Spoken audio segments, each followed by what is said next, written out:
Salut tout le monde, j'espère que vous allez bien. Alors aujourd'hui on va se retrouver donc pour la vidéo pronostic de SummerSlam 2016. Juste avant de commencer la vidéo, donc je vais vous préciser deux petites choses. Une qui a un rapport avec la vidéo et une autre qui n'en a pas vraiment de rapport. Je vais commencer par celle qui a un rapport avec la vidéo. Donc je tourne la vidéo avant Raw de cette semaine, avant le dernier Raw en fait de SummerSlam.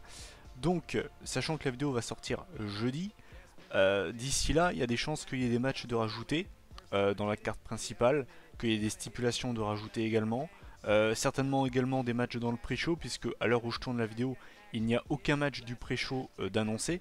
Donc voilà, je préfère le dire direct. C'est pas que j'ignore les matchs, c'est juste qu'en fait, au moment où je tourne la vidéo, la carte est de cette manière. Donc j'anticipe, ça sert à rien de venir me dire ah t'as pas parlé de ce match là ou autre. C'est pas que je m'en fous du match, c'est juste qu'en fait au moment où je tourne la vidéo, bah en fait il est pas sorti. Voilà, donc je suis pas magicien, je peux pas faire les cartes avant que le show, avant que les matchs ne soient officialisés. Voilà, donc ça c'était la première petite précision. Et la deuxième précision, c'est que comme vous le savez, je fais pour chaque pay-per-view une vidéo pronostic et une vidéo résultat. Ça va changer. C'est-à-dire que pour ce qui est des gros pay-per-view, donc c'est-à-dire le Big Four, donc c'est-à-dire Rumble, Mania, SummerSlam, Survivor Series, il y aura toujours les vidéos pronostics de pay-per-view. Pour ce qui est des mois où il n'y aura qu'un seul pay-per-view, je ferai également les vidéos pronostics. Donc je crois que c'est le cas pour octobre avec Hell in a Cell. Je crois qu'il n'y a qu'un seul pay-per-view pendant le mois d'octobre. Et je dis bien je crois, je suis pas sûr. Mais par exemple pour septembre, il y aura deux pay-per-view. Un pour Raw et un pour SmackDown. Voilà, donc je me vois pas faire deux vidéos pronostics par mois. Donc voilà, donc en gros, les mois où il y a deux pay-per-view, je ferai que les vidéos résultats. Et quand il y aura qu'un seul pay-per-view par mois, je continuerai à faire les pronostics du pay-per-view. Voilà, j'espère que j'ai été clair. Si vous avez des précisions, si vous voulez me poser des questions pour plus de précision, voilà, n'hésitez pas, je vous répondrai, il n'y a pas de problème. Voilà. Bah écoutez, on va pouvoir commencer les pronostics, ça me paraît plutôt bien. Donc, encore une fois, ça va être un ordre totalement factice, c'est pas l'ordre officiel du pay-per-view. Voilà, bah écoutez, on va commencer par le premier match, donc ce sera Soft, donc Enzo Amore et Big Cass, face à l'équipe canadienne Chris Jericho et Kevin Owens, qui ont été rebaptisés par plusieurs fans sur internet Jerry KO. Je trouve que le nom d'équipe est plutôt sympa, j'espère que ce sera leur nom officiel. Et pourquoi pas avoir une alliance entre les deux catcheurs pendant plusieurs mois, ça ne me dérangerait pas du tout, je trouve que l'alliance des deux catcheurs me va plutôt bien. Voilà, donc alors, je pense que ça va être un bon match, hein, je vais pas rester 3 heures sur ce match là. J'ai plutôt bien aimé les échanges au micro qu'on a eu notamment entre les deux équipes. Voilà, je pense qu'il y a vraiment moyen d'avoir un match très très sympa dans le ring et également avoir un petit peu de, pas de comedy wrestling, mais avoir un petit peu de trash talking pendant le match, parce que voilà, Jericho avec ses stupid idiots, Kevin Owens qui est le roi du trash talking, Enzo Amore qui est très très bon au micro, Big Cass qui est pas en reste, donc je pense qu'il y a vraiment moyen d'avoir un match divertissant, que ce soit dans le ring et également avec du trash talking. Pour ce qui est du résultat, alors là c'est vraiment ma théorie, hashtag théorème de Pythagore. Moi en fait, moi je pense que, donc là ça va spoiler le résultat de plus tard, moi je pense qu'en fait on va voir le club, donc Anderson et Gallows qui vont gagner les titres face au New Day, et je pense en fait que Soft ce sera les prochains challengers en fait au titre. Donc du coup, ça ferait que du coup, si jamais c'est les prochains challengers au titre par équipe, ce serait plutôt logique de les faire gagner ce match pour les crédibiliser. Donc je vais pronostiquer une victoire de Soft. Et dans tous les cas, je pense qu'on aura un match plutôt sympa entre les deux équipes. Ensuite, on aura un match très attendu, je pense, de la part des fans. On aura AJ Styles de Phenomenal One contre John Cena, Mr. Rabadoo, 15-time World Champion. Donc forcément, c'est l'une des affiches de ce pay-per-view. On va pas se le cacher. AJ Styles, John Cena, on a déjà eu cette affiche à Money in the Bank. Ça avait fait un petit peu pchit, enfin ça avait un petit peu déçu les fans, moi aussi. C'était pas un mauvais match entre les deux, mais c'est vrai qu'on attendait plus. Ce qui est compréhensible. Là, je pense qu'ils vont mettre le paquet. On est au deuxième plus gros show de l'année. Et je pense que là, Styles de Cena, ce sera peut-être. Il y a moyen que ce soit le match de la soirée. En tout cas, je pense qu'il y a moyen que ce soit le show stealer du pay-per-view. Moi, je pense qu'ils vont vraiment mettre le paquet. Et je pense qu'on sera peut-être même pas loin du 5 star, honnêtement. Alors, après, ça dépend bien sûr. Ça dépend toujours du booking. Et ça, c'est pareil. Tu peux mettre les deux meilleurs catcheurs du monde ensemble. Si le booking est pérave, tu auras un match pérave. Donc, C'est ça le truc en fait. Mais moi je pense que AJ Styles et John Cena ils vont mettre le paquet. On va vraiment avoir un très bon match entre les deux. Et au niveau donc du résultat, eh bien moi je vais pronostiquer une victoire de The Champ John Cena. Surtout qu'en plus de ça, ils vont essayer je pense de nous le faire avaler plus facilement la pilule. Dans le sens où Styles avait gagné le premier match à Money in the Bank. À Battleground, on a eu Cena qui a gagné. Alors certes c'était avec Soft face au club, c'était dans un 6-man tag team match. C'était pas du 1v1, mais Cena a gagné. Et du coup là si Cena gagne, ça lui ferait quand même 2 victoires à 1 face à Styles en pay-per-view. Même s'il n'y aurait pas ce côté 3 affrontements en 1v1, ça ferait quand même du 2-1 en pay-per-view. Je pense qu'ils vont faire ça comme ça, du coup ça fait avaler un peu mieux la pilule. Mais voilà, moi je vois quand même une victoire de John Cena. En tout cas pour moi, une victoire d'AJ Styles, ce serait vraiment surprenant. Donc j'ai quand même pronostiqué une victoire de John Cena, mais je pense que dans tous les cas on aura un très bon match entre les deux. Ensuite, le prochain match, c'est, je pense, l'affiche du pay-per-view. En tout cas, c'est ce que la WWE nous vend en fait. Donc, on aura Randy Orton qui fera son retour en pay-per-view face à Brock Lesnar qui fait également son retour, hein, puisqu'il n'a plus catché depuis WrestleMania 32. Donc, c'est un match qui est très attendu de la part des fans. Moi, personnellement, non. Pour plusieurs raisons. Déjà, de 1, parce que je n'aime pas Randy Orton, que ce soit IRL ou dans un ring. Je n'aime pas Brock Lesnar depuis son retour en 2012, c'est-à-dire cette gimmick d'UFC Fighter. Je n'accroche pas. Moi, c'est le Lesnar 2002-2004 que j'accroche. Le Lesnar actuel à base de German Suplex pendant tout le match avec 2 F5, je n'aime pas du tout. Donc là, forcément, Randy Orton, Brock Lesnar, c'est pas un match que j'attends. Alors après, bien sûr, ils vont peut-être me surprendre et peut-être me faire mentir. Mais en tout cas, au moins, je n'attends rien de ce match. Comme ça, au moins, si le match est bon, je serai surpris en positif. Et ce sera que du plus. Donc, au niveau du match, donc je n'attends rien de ce match. Et au niveau du résultat, je vais pronostiquer une victoire de Brock Lesnar. J'ai fait ce constat-là, enfin, c'est ce que j'ai dit à plusieurs personnes. Regardez le bilan au niveau des résultats, au niveau de ce qu'ont fait les deux catcheurs depuis WrestleMania 30. Je vous défie de me citer une belle victoire, genre vraiment une grosse victoire de Randy Orton depuis 2 ans et demi. Je vous en défie de m'en trouver une. Je n'en vois qu'une seule. C'était contre Rollins à WrestleMania 31. Voilà. C'est la seule victoire d'Orton, entre guillemets, belle depuis 2 ans et demi. Alors vous allez me dire, oui, mais il s'est blessé. Je suis d'accord. Il s'est blessé. Ça, il y est pour rien. Ça, je le sais. Il n'y a pas de problème là-dessus. Mais ce que je veux dire par là, c'est que d'un côté, on a un gars qui, certes, est une légende du business et qui sera un futur Hall of Famer à n'en pas douter, mais qui, je trouve, depuis quelques années, fait pas des années de ouf, on va pas se le cacher, surtout que surtout ces 2 dernières années qui ont vraiment pas été terribles. Et de l'autre côté, on a Brock Lesnar qui marche sur tous ses adversaires, qui n'a plus subi un tombé clean depuis très longtemps.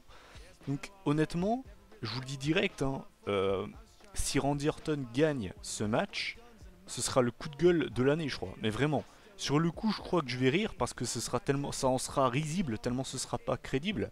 Mais si le mec bat Lesnar, les gars, je vous le dis direct, hein, vidéo résultat, ça va être le coup de gueule de l'année, hein, je vous le dis direct. Hein. Parce que alors là, le gars qui vient me dire que c'est crédible, je crois qu'il y a un problème, les gars. Surtout qu'en plus de ça, Orton, il revient à peine de blessure. Donc le mec revient à peine de blessure, genre il peut battre Lesnar. Est-ce que vous y croyez? Surtout que le mec s'est blessé en sortant ses poubelles. Je veux dire, au bout d'un moment, moi je veux bien être sympa, je veux bien être ouvert d'esprit. Mais là-dessus, honnêtement, le Orton-Lesnar, je suis désolé, pour moi c'est catégorique. Lesnar n'a pas à perdre contre Orton. Quand on voit ce que Lesnar a fait à Cena, à SummerSlam, donc qui est son pire ennemi, hein, le pire ennemi d'Orton, ce qu'il en a fait à SummerSlam 2014, vous me ferez pas gober que Orton peut battre Lesnar, surtout que le mec revient de blessure, et je vais pas me répéter en boucle, mais n'a plus rien fait de relevant depuis plus de 2 ans, donc je n'y croirais absolument pas en une victoire de Randy Orton, donc je vais pronostiquer une victoire de The Beast, Brock Lesnar, et dans tous les cas je n'attends pas ce match, comme ça s'il est bon, au moins je serai surpris en positif. Ensuite, le prochain match, donc là je vais être expéditif puisque je vous ai spoilé tout à l'heure. Donc ce sera pour les titres par équipe. Donc on aura le New Day sans Biggie hein, qui est blessé, bien évidemment, in kayfabe, contre le club, donc Karl Anderson et Luke Gallows d'ailleurs qui ont un véritable délire avec les couilles du New Day. C'est assez chelou, c'est assez gênant. Donc alors, c'est un match qui pour moi sera plutôt pas mal dans le ring. Donc comme je vous l'ai dit tout à l'heure, moi je veux une victoire du club, tout simplement parce que je pense qu'honnêtement, des deux équipes, celle qu'on a le plus besoin de cette victoire et surtout donc des titres par équipe, je pense que c'est le club, puisque pour moi, après c'est que mon avis, je trouve que depuis leur arrivée à la WWE, ils n'ont pas forcément eu un run exceptionnel, ils n'ont pas eu de grandes victoires, et je pense qu'honnêtement ils ont vraiment besoin de gagner des titres pour marquer un impact, pour faire un impact. Et de toute façon les New Day ont battu le record de Paul London et Brian Kendrick. Ils sont champions depuis un an, ça fera un an à SummerSlam qu'ils sont champions. Donc je pense que c'est vraiment le bon temps, vraiment le temps parfait pour leur faire perdre les ceintures. Donc j'ai pronostiqué une victoire du club. Voilà. Ensuite, le prochain match, c'est peut-être l'un des matchs où je suis le plus indécis. Donc c'est pour le titre intercontinental, on aura le Miz, le champion, face à Apollo Crews. Pourquoi je suis indécis? Alors, d'un côté, je vois pas le Miz perdre, dans le sens où, comme je vous l'ai déjà dit, il compte son nombre de jours de règne, et souvent les catcheurs qui font ça ont vraiment un long règne. Et donc voilà, en fait c'est ce côté-là qui me fait dire que je vois pas le Miz perdre. Mais de l'autre côté, on insiste vraiment sur le côté New Era. Et Apollo Crews fait partie de cette nouvelle ère. Le Miz fait plutôt partie de l'ancienne ère, l'air de rien, mais ça fait longtemps qu'il est dans le main roster, donc il fait plutôt partie de l'ancienne génération, le Miz. Donc c'est pour ça que j'hésite vraiment entre les deux, mais je vais quand même pronostiquer une victoire du Miz, même si c'est vrai qu'une victoire d'Apollo Crews lui ferait cruellement du bien. Je pense qu'il a cruellement besoin de cette ceinture, puisqu'on va pas se le cacher, Apollo Crews depuis ses débuts dans le main roster, ça n'a pas donné grand chose. Mais je vais quand même voir une conservation du titre du Miz. Et la qualité du match, moi je pense qu'on va avoir un bon match entre les deux. Je pense qu'on va avoir un bon match entre les deux avec un Apollo Crews qui va essayer d'exploser au niveau de la rapidité. Et le Miz qui va essayer de contenir la rapidité d'Apollo Crews. Donc voilà, je vais quand même voir une victoire du Miz.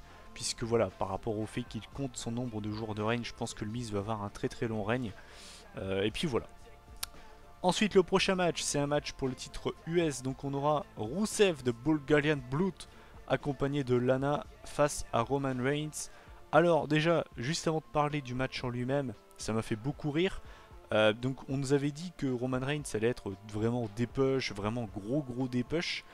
Je pense qu'on n'a pas la même définition d'un gros dépush, et je pense que les fans de Reigns non plus n'ont pas la même définition d'un gros dépush, puisque donc le mec passe du main event, certes, à la mid-card, certes, mais direct, le mec n'est plus dans la course au titre WWE, mais bim, on le remet directement pour un autre titre. Vous voulez savoir ce que c'est un vrai dépush? Demande à Sheamus. Fin d'année 2015, il était champion de WWE. Mi-2016, le mec est totalement perdu, totalement paumé. Il est même plus dans les pay-per-view, il fait des pré-shows. Enfin voilà pour moi ce qui est un vrai dépush. Parce que celui de Roman Reigns, j'ai connu pire comme dépush, honnêtement. Bref, et je dis pas ça parce que c'est Roman Reigns. Je vois déjà les gens venir me dire tu dis ça parce que c'est Roman Reigns. Voilà, honnêtement, c'est pas, pour moi c'est pas un énorme dépush non plus quoi. Bref, donc alors, Rusev contre Roman Reigns. Alors, c'est pas un match que j'attends. Je pense que de toute façon, je suis pas un gros fan de Reigns. Ça, je pense que vous le savez. Je suis pas non plus un gros fan de Rusev dans le ring. Même s'il est pas dégueulasse, je pense pas que l'alchimie des deux va donner quelque chose d'énorme. Je dis pas que le match sera forcément mauvais, mais c'est pas un match que j'attends, clairement pas. C'est pas le match qui va me faire lever de ma chaise, ça je le sais très très bien. Et alors au niveau du résultat, c'est assez pareil, encore une fois c'est un match où je suis assez indécis. Puisque d'un côté, je me dis que je vois vraiment pas Roman Reigns perdre face à Rusev, surtout qu'en plus c'est à SummerSlam, je le vois bien gagner, voilà. Et de l'autre côté, je me dis que si c'est vraiment un dépush comme ils nous le disent, si vraiment c'est un vrai dépush, normalement Roman Reigns va être feed à Rusev pour le crédibiliser. Et donc normalement, si on suit la logique, ne devrait pas gagner ce match. Mais encore une fois, ça dépend. Qu'est-ce que vous entendez par dépush? Parce que je vous le rappelle, apparemment la WWE et moi, on n'a pas la même définition d'un vrai dépush, clairement. Donc, je suis assez indécis au niveau du résultat, mais je vais quand même pronostiquer une victoire de Roman Reigns parce que honnêtement je ne le vois pas perdre face à Rousseff. Maintenant une victoire de Rourou me ferait plaisir, hein, on va pas se le cacher, puisque là ce serait vraiment un vrai dépush et là au moins j'aurais rien à dire. Et puis bah ça me ferait plaisir de voir Roman Reigns perdre. Voilà. Ensuite, le prochain match, donc c'est un match qu'on a déjà eu à Raw, malheureusement.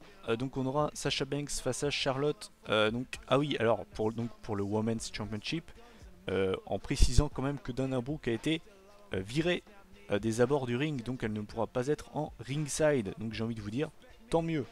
Donc alors, donc c'est un match qu'on a déjà eu à Raw. Pourquoi je dis malheureusement? Parce que du coup, on n'a pas cet effet première fois dans le main roster, c'est dommage. Je pense que le match sera bon, hein, on a eu un très bon match à Raw, donc je pense qu'ils vont encore nous faire un très bon match. Au niveau du résultat, je vois vraiment pas Charlotte reprendre le titre, même si j'ai vraiment peur qu'il y ait une histoire du style Dana Brooke est banni du ringside, mais genre un retour de Ric Flair from out of nowhere qui vient aider sa fille. J'ai tellement peur que ça arrive, je sais pas pourquoi, même si ce serait pas logique, hein, mais bon, la WWE et la logique, ça fait 50, donc bon, voilà. Mais je voulais quand même voir une victoire de Sasha Banks qui pour moi va conserver le titre. Et je pense que ça va être un excellent match entre deux des women's les plus talentueuses dans le main roster. Et s'il te plaît Sasha Banks, arrête les suicide dive, un de ces jours tu vas te tuer. Ensuite on va arriver à l'avant-dernier match de la soirée, donc ce sera pour le WWE Championship, le titre World de SmackDown. Donc on aura le champion Dean Ambrose face à Dolph Ziggler. Alors là clairement c'est l'une des surprises de l'année 2016. On avait eu Zack Ryder qui était champion intercontinental à WrestleMania. Là on peut clairement avoir un Zack Ryder 2.0 avec Dolph Ziggler, puisque là clairement, je vais pas vous le cacher, je pense comme beaucoup de monde, je ne m'y attendais genre mais pas du tout. J'avais misé toute ma monnaie sur Bray Wyatt lors du Six Pack Challenge à SmackDown. Et finalement bah, c'est Dolph Ziggler, donc c'est vrai que c'est assez surprenant. C'est ce title shot là qu'il aurait dû avoir juste après les Survivor Series 2014. Lui donner maintenant c'est assez surprenant je trouve. Maintenant ça me dérange pas forcément, puisqu'au moins bah, ça change entre guillemets. On l'a plus vu dans le main event depuis 3 ans, donc honnêtement ça me dérange pas vraiment. Par contre l'affiche ne me fait pas rêver, c'est à dire que moi je suis pas un fan de Dean Ambrose dans le ring, ça je pense que vous le savez. Dolph Ziggler je suis ni pas fan ni fan, c'est à dire que c'est un catcheur qui pour moi est sympa dans un ring, mais je suis pas autant hypé sur lui que certains peuvent l'être. Je pense pas que l'alchimie des deux va me faire lever de ma chaise non plus. Je dis pas que le match sera mauvais, je pense que le match peut être sympa entre les deux, mais clairement ouais non, ouais c'est pas le match non plus que j'attends le plus de la soirée, clairement pas. Et donc au niveau du résultat, ben honnêtement j'ai vraiment beaucoup de mal à me dire que Ziggler pourrait gagner ce match, parce que je pense honnêtement que l'AVE avait aucun plan pour Ambrose, enfin en tout cas pour lui donner un adversaire, sachant que Styles et Cena sont pris. Je pense que les mecs ils savaient pas quoi donner, qui donner à Ambrose, du coup ils se sont dit ah bah tiens il y a Dolph Ziggler qui traîne dans les parages, il a pas de plan, bim on va le donner à Ambrose. C'est vrai qu'honnêtement je le vois pas du tout gagner Dolph Ziggler, je pense comme tout le monde. Maintenant comme je l'ai dit plus tôt, est-ce qu'ils vont oser nous faire une Zack Ryder? Honnêtement la WWE est capable de nous le faire, honnêtement on rigole mais ils sont capables de le faire. Et genre de faire gagner Ziggler à SummerSlam et de lui refaire perdre le titre dans le rematch à SmackDown, ils sont totalement capables de le faire. Mais dans tous les cas, j'ai quand même pronostiqué une victoire de Dean Ambrose. Et puis voilà. Et enfin, on va arriver au main event, puisque pour moi, bah, ça doit être le main event. Si ce n'est pas ce match-là, je n'y comprends plus rien. Donc ce sera pour le Universal Championship, donc couronner le tout premier champion universel. Enfin bref, voilà. Donc on aura Seth Rollins contre Finn Balor. Donc, alors, pourquoi est-ce que pour moi ça doit être ce match-là qui doit clôturer SummerSlam? Tout simplement parce que on a un tout nouveau titre qui est instauré dans le roster de la WWE. C'est une affiche qui fait rêver beaucoup de fans. Et puis voilà, enfin honnêtement, ça me paraît logique que ce soit ce match-là qui clôture le show.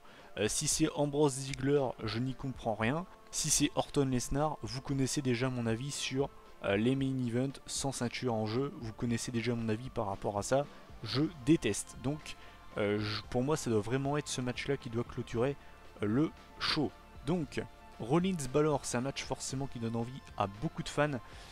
Deux anciens champions NXT. Le premier face à celui qui a gardé la ceinture le plus longtemps. Donc c'est un match forcément qui me donne envie. Hein. Je pense que c'est l'un des matchs que j'attends le plus de la soirée.